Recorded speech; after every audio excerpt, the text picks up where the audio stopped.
की ओर देखते हैं। आज ठाकुर जी ने विचार किया कि अब मेरी कर्म भूमि मुझे पुकार रही है, अब मेरे खेल कूद के दिन यहीं से समाप्त होते हैं, अब मेरे कर्म भूमि मुझे बुला रही है, अब मेरे जाने का समय यहाँ से आ गया है। जैसे ही अंदर आते हैं वैसे ही नंद बाबा ने कहा, लाला ये तुम्हें लेने आए हैं, तुम्हें मथुरा जाना है, तुम्हारे मामा ने यज्ञ रखा है और वहां तुम्हें निमंत्रण दिया है। यशोदा मैया को जैसे ये बात पता चली, यशोदा मैया दौड़ कर आती है। यशोदा मैया ने कहा, मैं अपने लाला को कहीं अपने आप से दूर जाने नहीं दूंगी। नंद बाबा ने समझाया, यशोदा अरे ये जा रहा है, जाकर आएगा लौटकर, हमेशा के लिए थोड़ी जा रहा है तुमसे दूर। जो मथुरा था पहले शहर था, और जो ब्रज के लोग थे मथुरा में जा करके शहर समझकर वहां जाते थे, व्यापार करते थे, दूध दही माखन बेचा करते थे। नंद बाबा ने कहा कि वहां बड़े मेले लगते हैं, ये दोनों जाएंगे, कुछ दिन मेले देखेंगे, घूमेंगे और 10-5 दिन के अंदर घूम के वापस आ जाएंगे। यशोदा मैया आज रोने लगती हैं, ठाकुर जी के पास जाती हैं और कहती हैं, लाला तू जा तो रहा है लेकिन लौट कर जल्दी आना। तुझे पता है जब तक इन आंखों से मैं तुझे देख नहीं लेती हूँ तब तक मुझे चैन नहीं पड़ता, जब तक तू मुझे पुकार नहीं लेता, तू मुझे आवाज नहीं दे देता, तब तक मेरा मन नहीं लगता। तू जितने दिन नहीं आएगा ना, ये यशोदा तेरी राह देखती रहेगी, तुझे याद करती रहेगी। इसलिए तू जा तो रहा है लेकिन लौट के जल्दी आना। अब यहाँ देखिए, ठाकुर जी जैसे ही रथ पर बैठने लगते हैं वैसे ही जितने ब्रजवासी थे सबके सब आ जाते हैं और रथ के नीचे लेट जाते हैं और कहते हैं, आपको हम यहाँ से जाने नहीं देंगे। ठाकुर जी सबको समझाते हैं लेकिन फिर भी ब्रजवासी एक भी नहीं सुनते। आज हर ब्रजवासी, हर गोपियों के आंखों में आंसू भरा है, आज ग्वाल बाल रो रहे हैं और सब कहते हैं कि आप जाओगे तो हम भी आपके साथ जाएंगे। और इस तरह देखिए, ठाकुर जी ने सबको समझाया और समझाते हुए रथ पर बैठते हैं और जब आगे बढ़ते हैं तब रास्ते में एक स्त्री बैठी थी जो सर को नीचे करके बैठी है।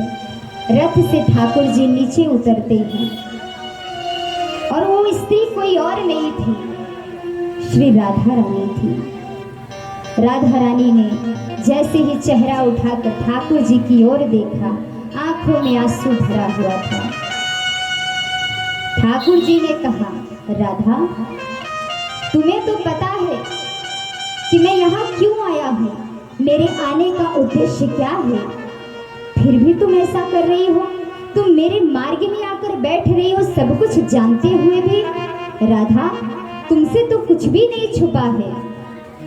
राधा ने कहा कि आपने संसार के लिए सब कुछ किया है, आप संसार के लिए आए हो ये मैं जानती हूँ, लेकिन मैं आपके बीच में नहीं आ रही हूँ, मैं आपके बीच में आके बाधा नहीं बन रही हूँ, लेकिन क्या ये राधा आंसू भी नहीं बहा सकती है? ठाकुर जी ने कहा, अगर ऐसी बात है तो मैं तुमसे दूर तो कभी नहीं जाऊंगा। और देखिए, पूरी श्रीमद् भागवत की कथा में कहीं भी राधा नाम नहीं आया है। क्यों नहीं आया है? इसका कारण क्या है? राधा जी को सुखदेव जी अपना गुरु मानते हैं। कैलाश पर जब अमर कथा सुने थे सुखदेव जी महाराज शुक बालक के रूप में, तो ये ज्ञान भी राधा जी ने ही दिया था सुखदेव जी को कैलाश पर जाने के लिए। और उसी दिन से कहते हैं जो ज्ञान देने वाला होता है वो गुरु होता है।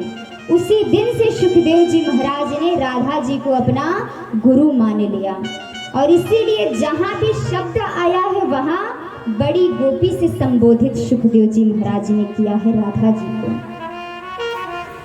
ठाकुर जी ने अपनी सबसे कीमती जो हर दिन लेकर चलते थे, उन्होंने अपनी वंशी निकाल करके राधा के हाथों में दे दिया। कहा, राधा मैं जा तो रहा हूँ, लेकिन ये बंसी आज से तुम्हारे पास रहेगी। और जैसे ही रथ पर बैठकर ठाकुर जी पहुंचते हैं मथुरा में, तो यहाँ जब मथुरा में पहुंचते हैं तो मथुरा के दरवाजे पर रथ रुकता है। अक्रूर जी से ठाकुर जी ने बलराम जी उतरते हैं और कहते हैं कि आप चलिए, हम थोड़ी देर के बाद महल के अंदर आते हैं। अक्रूर जी वहां से चले जाते हैं। आज मथुरा में सबसे पहले ठाकुर जी जब आते हैं तो जितने दुखी भक्त थे, जितने कष्ट में थे, जो भगवान को याद करने वाले थे, सबका उद्धार बारी बारी से ठाकुर जी करते हैं। और देखिए, सभी का कल्याण करते हुए ठाकुर जी जैसे ही कंस के महल के दरवाजे के सामने आकर खड़े होते हैं, नजर पड़ती है बलराम जी की ऊपर की ओर। तो एक त्रिशूल था जो कंस के दरवाजे के सामने लटक रहा था। बड़े ध्यान से देख रहे थे। द्वारपालों ने देखा। द्वारपालों ने देखते ही मुस्कुराने लगे, बोले ये छोटे छोटे बालक इस शिव धनुष को ऐसे देख रहे हैं जैसे लकड़ी की तरह भी तोड़ देंगे। ये साधारण धनुष नहीं है जिस धनुष के इस तरह देख रहे हैं। वैसे ही इशारा करते हैं ठाकुर जी, कार्य को अभी से पूरा कर दिया जाए।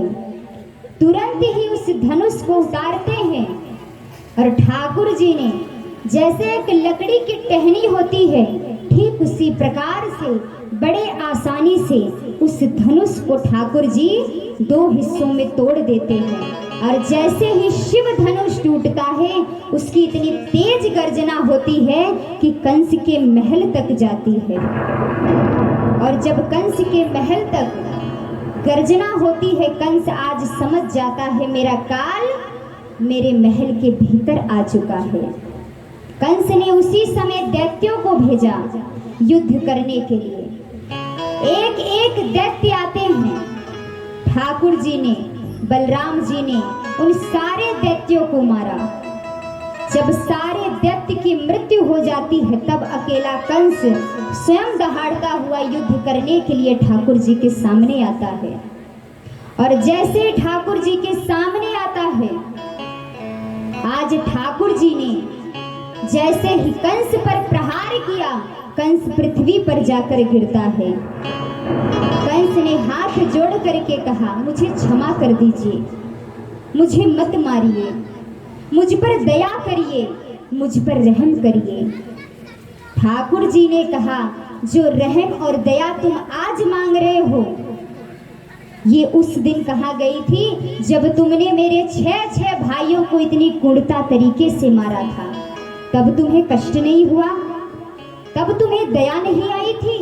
लेकिन आज जब मृत्यु सामने खड़ा है तो तुम्हें दया आ रही है, तुम दया की भीख मांग रहे हो। पाप करने वाले को कभी दया नहीं किया जाता। उसी समय ठाकुर जी ने कहा, तुम्हें तुम्हारे कर्मों की सजा अवश्य मिलेगी।